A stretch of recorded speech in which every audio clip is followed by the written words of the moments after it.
Panic made Iris's heart jump, but the yard boys hustled and got him belted by main force, though all his blubber quivered now with dread.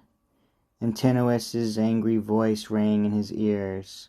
"You sack of guts, you might as well be dead, might as well never have seen the light of day, if this man makes you tremble. Chicken heart, afraid of an old wreck far gone in misery. Well, here is what I say and what I'll do. If this rag picker can outfight you, whip you, I'll ship you out to that king in Epirus, Akitos. He skins everyone alive. Let him just cut your nose off and your ears, and pull your privy parts out by the roots to feed raw to his hunting dogs." Poor Iris felt a new fit of shaking take his knees, but the yard boys pushed him out. Now both contenders put their hands up. Royal Odysseus pondered if he should hit him with all he had and drop the man dead on the spot, or only spar with force enough to knock him down. Better that way, he thought, a gentle blow, else he might give himself away. The two were at close quarters now, and Iris lunged, hitting the shoulder. Then Odysseus hooked him under the ear and shattered his jawbone, so bright red blood came bubbling from his mouth as down he pitched into the dust, bleeding, kicking against the ground, his teeth stove in. The suitors whooped and swung their arms, half dead with pangs of laughter. Then by the ankle bone Odysseus hauled the fallen one outside, crossing the courtyard to the gate, and piled him against the wall.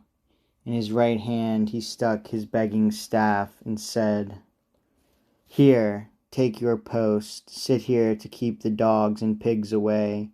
You can give up your habit of command over poor waifs and beggar men, you swab. Another time you may not know what hit you." When he had slung his rucksack by the string over his shoulder like a wad of rags, he sat down on the broad door-sill again, as laughing suitors came to flock inside, and each young buck in passing gave him greeting, saying, "Maybe. Zeus, fill your pouch for this. May the gods grant your heart's desire. Well done to put that walking famine out of business. We'll ship him out to that king in Epirus, Akitos. He skins everyone alive."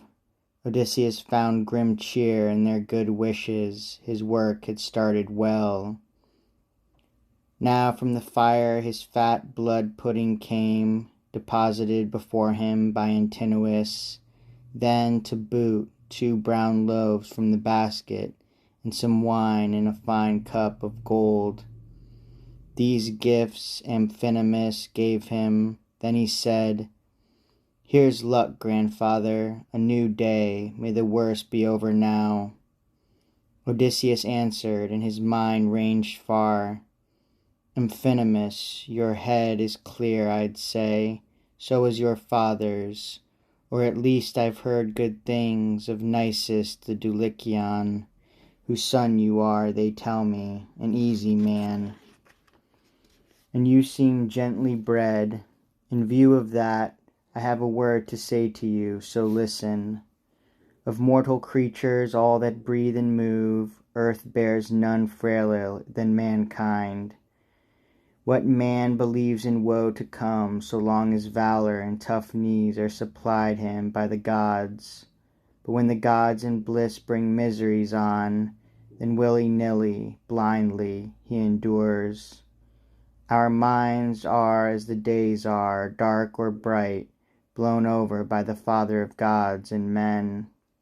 So I, too, in my time thought to be happy, but far and rash I ventured, counting on my own right arm, my father and my kin.